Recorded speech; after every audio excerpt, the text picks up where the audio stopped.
Hey, if you have leg or ankle swelling and you've been given a water pill or a diuretic to lower the swelling, but the swelling keeps coming back, what if I told you that it was never a fluid problem in the first place? You need to watch this video because I'm going to share with you something that your doctor probably never told you.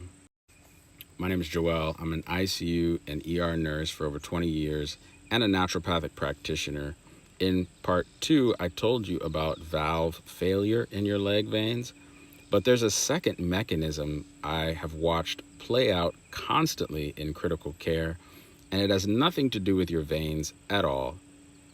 It's something else. So in the hospital, when a patient's protein drops low enough, we run IV albumin to pull fluid back where it belongs. Outside the hospital, almost nobody checks this number in a routine visit for ankle swelling.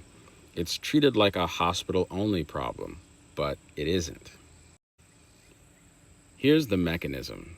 Albumin is a protein your liver makes from the protein that you eat, and it does one very specific job. It holds water inside your blood vessels through something called oncotic pressure.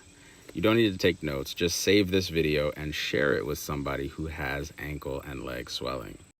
So think of oncotic pressure as the magnet keeping fluid inside the pipe instead of leaking out into surrounding tissue.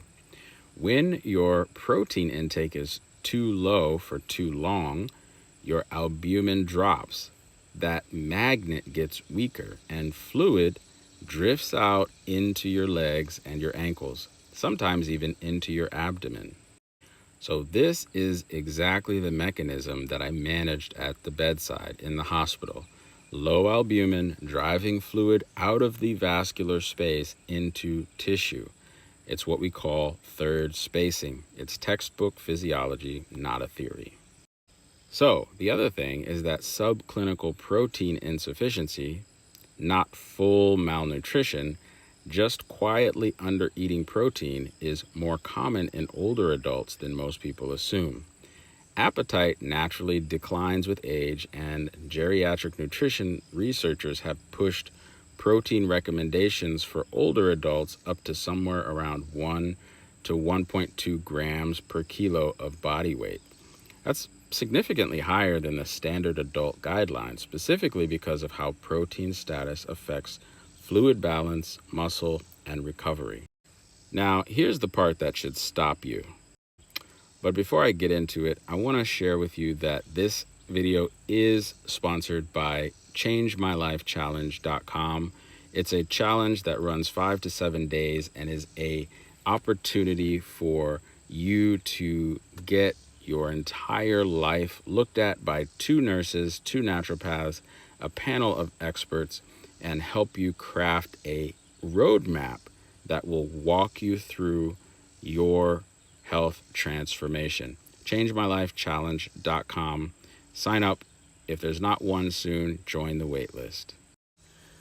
So if your protein status is already marginal and your doctor adds a water pill on top of it, that diuretic pill, that water pill, pulls your fluid and electrolytes without actually fixing the cause. It doesn't fix the underlying issue. So you can end up chasing symptoms while the root cause, like low oncotic pressure, keeps quietly getting worse. So the fix here is kind of boring, but it's not a pill. And it works. Consistent plant protein at every meal. Not one big serving at dinner. Lentils, beans, hemp seeds, quinoa, a clean plant protein powder if you need to hit your number. Spread it across the day so your liver has raw material to keep making albumin. And talk to your provider about checking your albumin levels directly if you've had swelling for months with no clear cause. It's a simple blood draw, usually already part of your labs, just never explained to you. Again, this is all alongside your current treatment, not a replacement for it. If nobody ever explained albumin to you and you've had unexplained swelling and you just need some help getting your health back on track, Go to changemylifechallenge.com, sign up for our next challenge. My wife and I would be happy to walk you through how to understand your body and get the health transformation that you want. Remember that genetics writes the recipe, but lifestyle bakes the cake. My name's Joel. Be your own doctor.